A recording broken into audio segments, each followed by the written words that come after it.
Hello, what's up YouTube? Right, today we are back working on the Focus. The reason I'm working on the Focus today is because really I want to work on the Fiesta, but the Focus is broken and it's in the way on the drive. So there she stands. Now, as I say, I want to do some work with the Focus. I've got some new springs, I've got some other parts ordered, because you probably may or may have not known, if you watch the channel regular, we're going to the Nürburgring in the Fiesta, so I'm going to start some track prep on that. Well, I say track prep, some mods. So go to Instagram, like my page on there, which is same as YouTube channel as Sparkplug Steve, and follow me on there. And even though this video will probably be rubbish, just hit the thumbs up anyway, because I like that. Right, so what are we doing? Well, if you are a regular subscriber, you will know some of my issues with the Focus, which is the steering rack. So today we're sorting out the steering rack. So you might think, oh Steve, we're doing the same thing all over again, we've seen you do this before. But the reason you want to stay tuned is because we're going back to the original rack, the one that gave me the possessed steering wheel video where it shook like mad and was quite crazy. So we're going back to using that. So if you watch this video to the end, you're going to find out whether I can make it work. So I'm not going to bore you with all the details of me putting it on, skip through some parts, but anyway, just come along, follow me the journey and see if we can make this work. So right, let me give you a brief rundown of why we're in this situation. I had a slight knocking on the rack, so I took the old rack off, discovered while it was off that I could tighten up the yoke adjustment and get rid of some of the knocking. While I was at it, I disassembled all of the pipes and things, trying to identify whether it was a different rack to the standard Focus. Anyway, in doing so, I crossed two pipes over, which I'll show you in a minute, which caused the issue. Anyway, didn't realise that at the time. I went and got a replacement Recon rack, and that was also problematic. So if you follow me on Instagram, you would have seen this video, but I'll insert the clip now to show the problem I had with a reconditioned rack. This is my reconditioned steering rack. I'm in the centre position. I'm hoping you can hear this now, but listen to the clunk when I turn it from centre. It's bad, isn't it? And that's a reconditioned rack. You've done a good job of reconning that rack, boys. Well done. Gold Star Award for you lot. So that has got to come back off. Okay, so you can see that wasn't ideal. So I was highly frustrated, and I took that off weeks ago just to take it back, get my money back. So now we're at the point where I have dug out my old rack, which is the original rack, and that is right here. So here is the problem area. I say when I stripped it down, I took these pipes off, cleaned everything up. Well, I say cleaned everything up, I didn't really do a very good job, did I? But anyway, I took these pipes off, and when I put them back on, I got these two crossed over. Now you'd look at that and you'd think that's the way they should go, but they don't. They crisscross over each other. So that played problems with the rack, and it went berserk. Oh, what the hell's going on here? Just put fluid in. I'll start with that.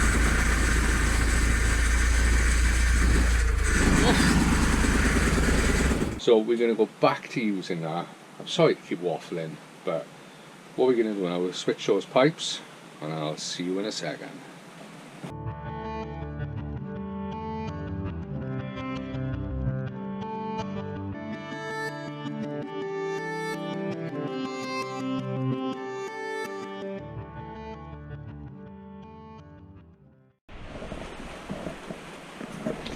Right, pipes put back as they should, so we've got them in the right orientation, just in case now we're putting it back in the car.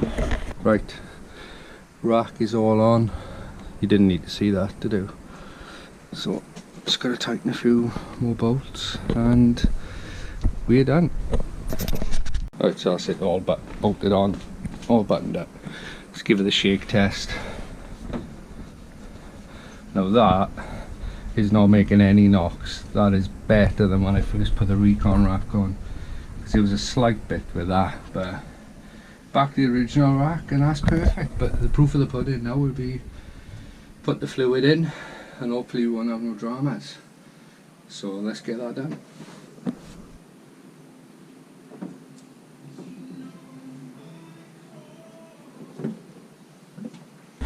So you get all the fluid in now, and then we'll start him up and see if it works as it should.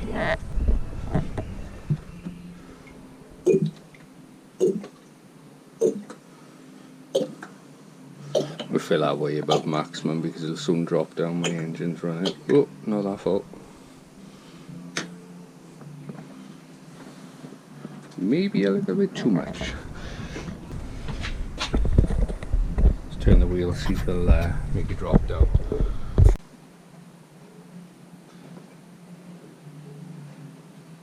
Some bubbles.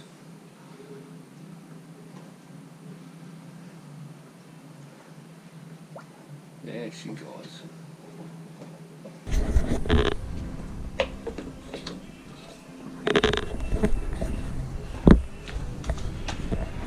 Right, now the problem I've had is the car's been standing for a long time and I left the battery cut-off switch on and it drained the battery, so it's been on charge now for an hour or so.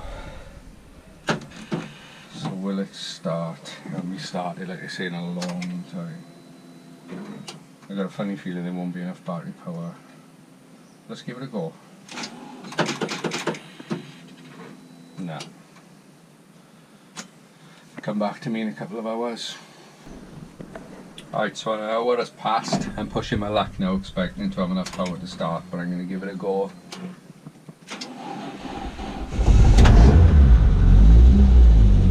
She only just fired.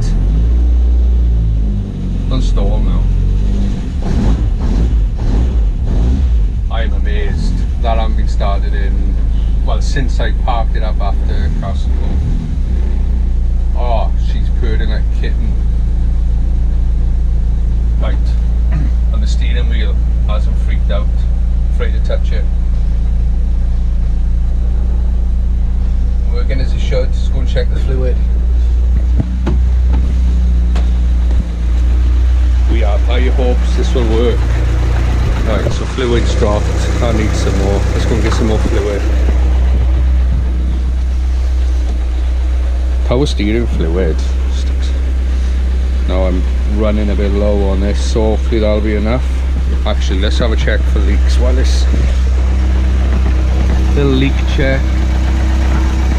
Can't see nothing obvious. Right, let's pour a bit more of that in.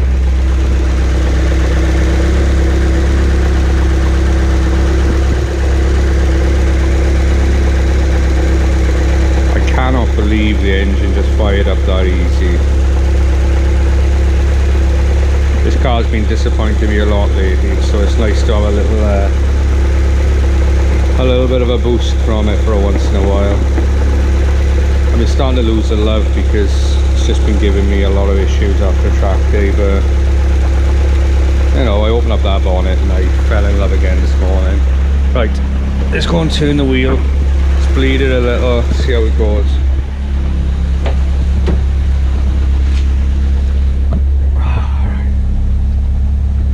Well, that's more promising than last time when I nearly broke my thumbs.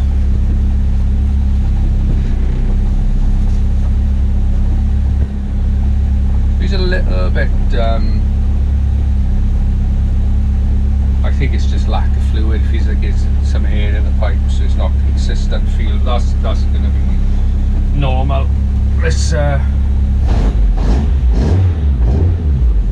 pump is not howling like it usually does after it's been dry. I think we might have success here, you know. Right, I'm going to bleed the pump, put the leather fluid circulate for a bit, say bleed all the air out, and then I think the next thing to do would be pull the wheels on, take it for test drive. My wheels are on, ready to take it for test drive now, so let's get it out of here and let's go for a little run.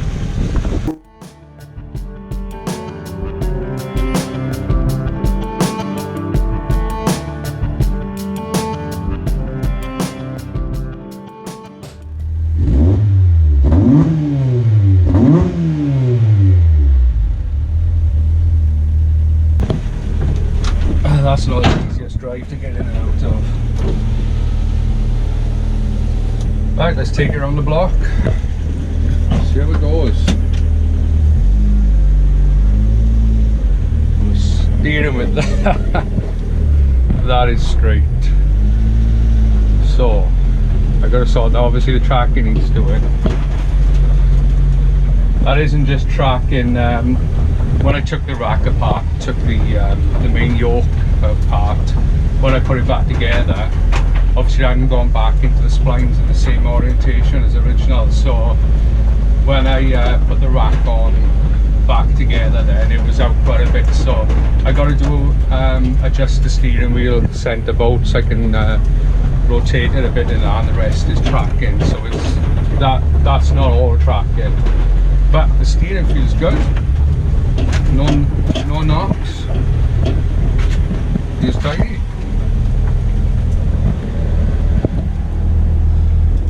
You see the car's still full of everything from when RS Kuma, I haven't emptied anything out, it's just been left.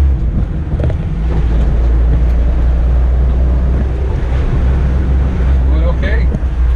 Steering feels really good. Well, I guess all of my troubles the last few months with the steering rack could have been summed up with just tightening the yoke on the original rack from the beginning. I could have saved myself a lot of work, to be honest with you. Ooh, brakes are a bit dodgy. Bit of rust on the discs. To be expected. Right, so I'm going to park this back up now. End this episode, but now I can move the car up the back. The good thing about that is I can get the Fiesta in now, so for the next video we'll be doing some mods to the Fiesta. So thank you very much for watching. Please give me a